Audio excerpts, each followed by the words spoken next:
अनिता चव्हाण आई तुमचं नाव आहे. वय किती आहे तुमचं? 55 वय आहे. बरं मला सांगा, आत्तापर्यंत तुम्हाला काय काय त्रास आहे आणि त्या त्रासासाठी किंवा त्या आजारासाठी तुम्ही कोणत्या कोणत्या दवाखान्यामध्ये दाखवलं? भरपूर दाखवलं मुंबईला दाखवलं, त्याची ट्रीटमेंट केली. आणि साधारणतः त्याच्यासाठी तुम्ही किती खर्च केला? भरपूर खर्च केला. तरी पण साधारणतः अंदाजे मला आकडा सांगाल का? 50 पर्यंत झाला असतं. 50,000. ओके. बरं मला सांगा, आता तुम्ही इथे येत आहे तर या थेरपीबद्दल तुम्हाला कसं काय कळालं? म्हणजे कोणी सल्ला दिला थेरपीला जाण्याचा? आजी वारल्या आपल्या. ओके. हां, त्या आईंनी सांगितलं होतं. ठीक आहे. मग त्याच्यानंतर तुम्ही आता इथे येत आहे. इथे येऊन तुम्हाला किती दिवस झाले हे मला सांगाल का? 7-8 महिने झाले. 7-8 महिने. मग तुम्हाला इथे येऊन काय काय रिझल्ट भेटलाय, कोणता कोणता त्रास होता आणि त्या त्रासामध्ये किती टक्के रिझल्ट भेटला हे मला तुम्ही सांगायचं. रिझल्ट मला तर हात आहे ना असं होत नव्हतं. याला आराम पडला. हे मानाचं आहे ना, हे सगळं दुखायचं, याला पण भरपूर आराम पडला. ओके, ठीक आहे. आणि हे ऑपरेशन कॅन्सल झालं याचं. अरे वा, कॉंग्रॅच्युलेशन्स आई. ऑपरेशन कॅन्सल होणं खूप जास्त गरजेचं आहे. कारण जर ऑपरेशन कॅन्सल होतंय म्हटलं तर तुमचे एक वेळेस पैसे आपण कमावू शकतोय. पैसे तर वाचतात, पण मग पैशांचा विचार केला तर पैसे कमावू शकतोय, पण एकदा शरीर गेलं तर ते परत नाही येऊ शकत. म्हणून एक खूप चांगली गोष्ट झाली की तुमचं गुडघ्यांचं जे ऑपरेशन आहे ते कॅन्सल झालं. 4 ते 5 लाख रुपये तर वाचलेच, आणि प्लस तुम्ही अधू पण नाही होणार हे तुम्हाला आपल्या थेरपी सेंटरने सांगून दिलेलं आहे. तर मग त्याच्यामुळे मला हे एक सांगा क्वेश्चनचा आन्सर की शुगर ब्लड प्रेशर एकदम लेवलमध्ये झालं. शुगर बीपी पण त्रास होता तर तो पण पूर्णपणे लेवलमध्ये आलाय. म्हणजे 100% रिझल्ट तुम्हाला मिळालाय. आणि म्हणूनच तुमच्या चेहऱ्यावर एवढी स्माइल पण छान दिसते आहे.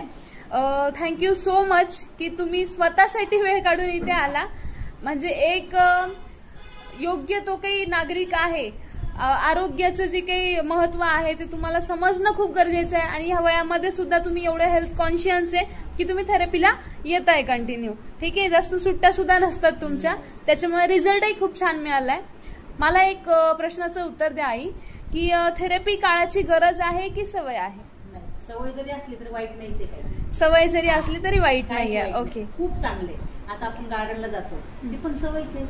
सवयच ते पण सवयच आहे. ही सवय कोणची वाईट आहे? हा, म्हणजे त्या जसं चांगल्या सवयी तशी ही पण एक चांगली सवय. गोळी नाही, काही नाही, काय वाईट सवय आहे? ओके, मी सगळ्यांना हे सांगते, चांगली सवय. Very good. छान, एकदम छान विचार करताय.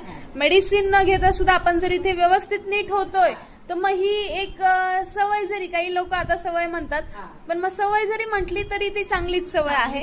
आणि मग अशी सवय जर बॉडीला असेल तर मग त्याच्याने आपला फायदाच होणार आहे नक्की. मग मला एक सांगा की तुम्ही आता इथे येणारे जे काही हे आई बाबा आहेत तर तुम्ही यांना काय सांगणार आहे थेरपीबद्दल, की थेरपी का घेतली पाहिजे आणि इथे का आले पाहिजे? मी यांच्या मुलीला पण ते सांगितलं, तुम्ही थेरपीला या, मला इतक्यात आराम पडलाय, तुम्हाला पण आराम पडणार आहे. तुम्हाला सुद्धा आराम पडणार आहे. सगळ्यांना हे सांगते. ओके, म्हणजे तुम्ही स्वतः तर ठीक होताच आहे, पण बाकीचे सुद्धा जे लोक आहेत किंवा आई बाबा आहेत त्यांना आणताय तुम्ही, आणि खूप चांगली गोष्ट करताय. आता पैशाची मदत तर कोणी कोणाला करू शकत नाही, पण तुम्ही आरोग्य दान करताय आणि आरोग्याचा एक सल्ला देताय, तर खूप छान गोष्ट आहे. Thank you so much I. तुम्हाला जर एवढी छान थेरपी भेटते तर तुम्हाला जर कोणाला थँक्यू बोलायचं असेल तर तुम्ही कोणाला बोलणार? थेरपीला, तुम्हाला सगळ्यांना. थेरपीला तर ऑफकोर्स थँक्यू बोलणार आहे, पण जे आपले रिस्पेक्टेड लकी गवळी सर आहे त्यांना एकदा थँक्यू बोलणं आपलं सगळ्यांचंच काम आहे, कर्तव्य आहे.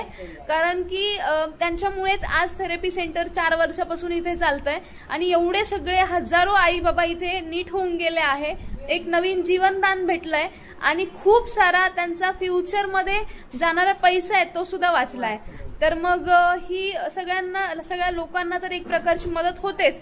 त्यांचं जे काही आरोग्य आहे ते तर वाचतच आहे, पण जे गरीब लोक आहे, जे जाऊ शकत नाही दवाखान्यामध्ये कंटिन्यू, ऑपरेशन करू शकत नाही, तर त्यांना खूप मोठी जे काय आहे, काय म्हणता येईल माझ्या शब्दामध्ये असं म्हटलं तरी, त्यांना गरज आहे. आणि त्यांच्यासाठी एवढं चांगलं सेवा सुविधा पुरवताय, तर नक्कीच सगळ्यांनी त्याचा फायदा घेतला पाहिजे. Thank you so much I. पुन्हा थोड्या दिवसांमध्ये अजून जास्त जे काही आई बाबा आहे त्यांना घेऊन यायचं आहे आणि तुम्ही बाकीच्यांना तुमचा अनुभव सांगायचा आहे. Okay, thank you so much.